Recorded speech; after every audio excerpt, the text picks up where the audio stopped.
তো ফ্রেন্ডস ওইটা মনে হয় আমার একটা বান্ধবী, ঠিক আছে, আমার মনে হয় একটা বান্ধবী। যে কালো কালার মেয়েটা দেখছো ওটা মনে হচ্ছে বান্ধবী, ছোটোবেলা একসঙ্গে পড়েছিলাম, চিনতে পারে কিনা দেখবো, ঠিক আছে চলো।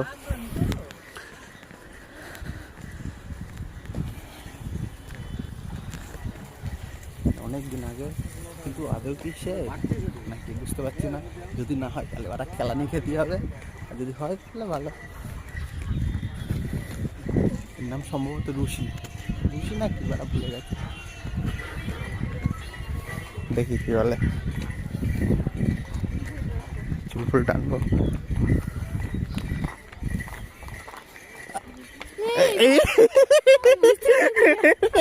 আমি বললাম না চেনা চেনা লাগছে, কিন্তু চিনতে পারছি না। দেখছো, আমি বললাম না চেনা চেনা লাগছে, যদি অন্য কেউ হতো। বলো তারপরে কি অবস্থা? আরে রুশি রুশি